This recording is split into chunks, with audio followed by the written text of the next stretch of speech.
সুপ্রিয় দর্শক, আসসালামু আলাইকুম। রিফা রান্নার রেসিপি থেকে সবাইকে স্বাগতম। দূরের বা কাছের যে যেখান থেকে আমার রেসিপিটি দেখছেন, আশা করছি আল্লাহর রহমতে সবাই অনেক বেশি ভালো আছেন। আজ আমি আপনাদের সাথে শেয়ার করব একদম মিষ্টির দোকানের মতো লাড্ডুর রেসিপি।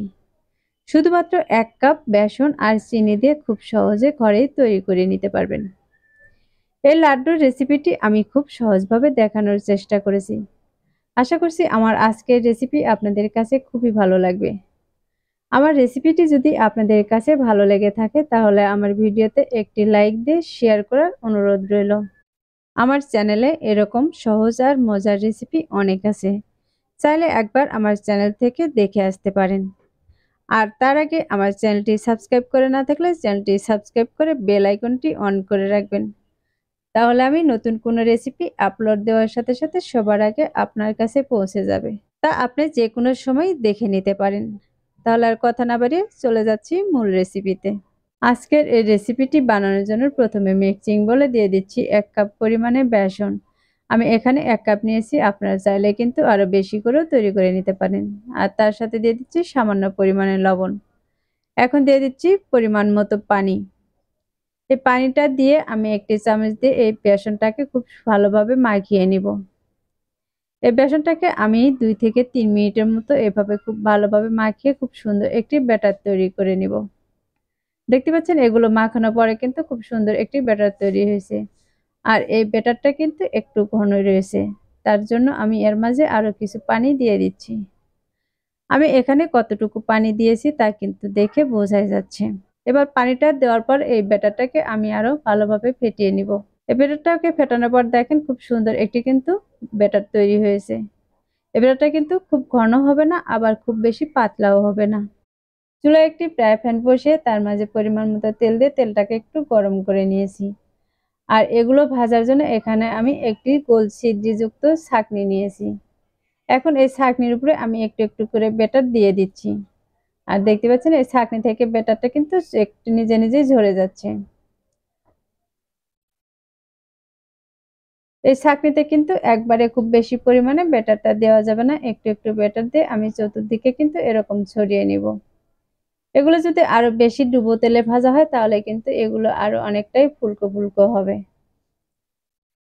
আমি এখানে কিন্তু সবগুলোকে খুব ভালোভাবে দিয়ে দিচ্ছি। আর দেখতে পাচ্ছেন চতুর্দিক থেকে কিন্তু আমি এভাবে ছড়িয়ে নিচ্ছি।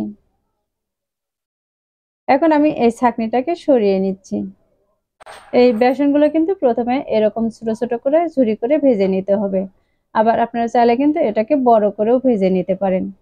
এখন এগুলোকে আমি চামচ দিয়ে আবারও কিন্তু ঝুরি ঝুরি করে নিচ্ছি। এগুলো চামচ দিয়ে এরকম নাড়া দিলে কিন্তু ঝুরি হয়ে যাবে।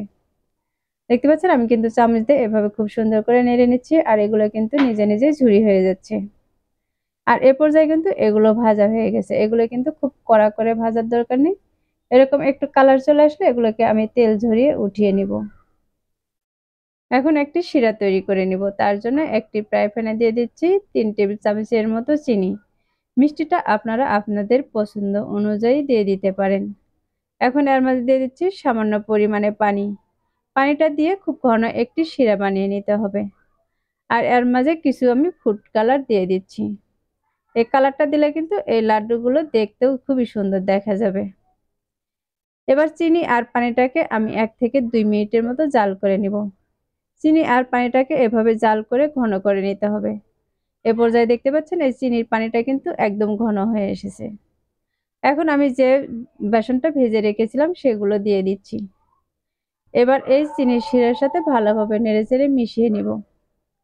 আর এটাকে জাল করে একদম ঘন করে নিতে হবে। এগুলো জাল করে যতক্ষণ পর্যন্ত আঠালো ভাব চলে না আসবে ততক্ষণ পর্যন্ত জাল করতে থাকবো। এ পর্যায়ে কিন্তু চিনির পানিটা একদম কমে গেছে, আর এটা দেখতেই পাচ্ছেন একদম কিন্তু আঠালো ভাব চলে এসেছে। এটাকে আমি আরো কিছুক্ষণ এভাবে নেড়েচেড়ে মিশিয়ে নিব। এভাবে নেড়েচেড়ে মিশিয়ে নেওয়ার পরে দেখবেন এগুলো কিন্তু আরো অনেকটা আঠালো ভাব চলে আসবে। আর এই বুন্দিয়াগুলো কিন্তু আরো অনেকটাই ছোট ছোট হয়ে যাবে।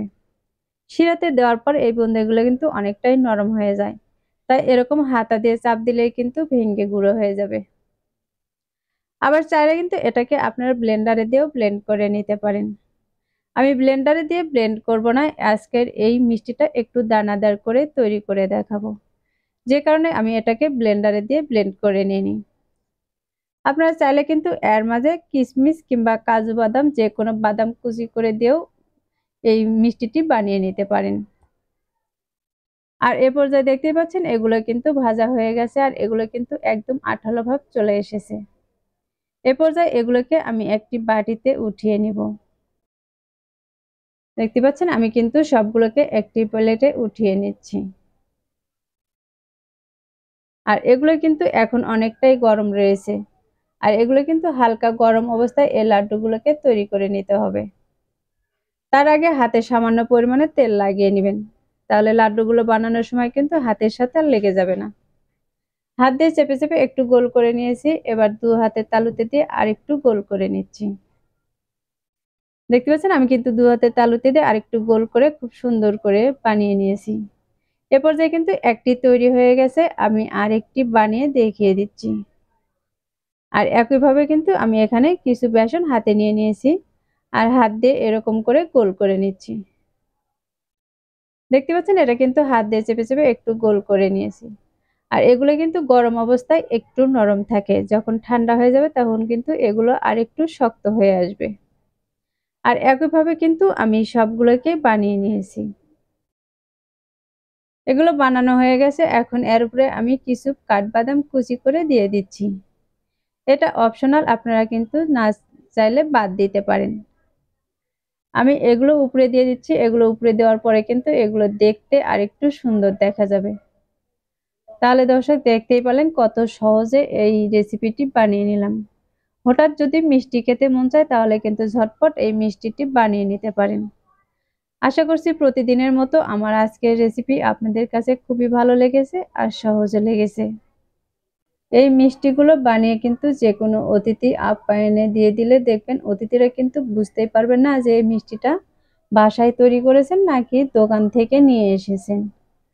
আর যদি জানে যে আপনি বাসায় তৈরি করেছেন তাহলে কিন্তু এই মিষ্টিটা বানানোর জন্য আবারও রিকোয়েস্ট করবে। আর বাসায় ছোট বড় সকলেই কিন্তু খুবই পছন্দ করবে। তাহলে দর্শক রেসিপিটি যদি আপনাদের ভালো লেগে থাকে তাহলে ভিডিওতে একটি লাইক দিয়ে শেয়ার করার অনুরোধ রইল।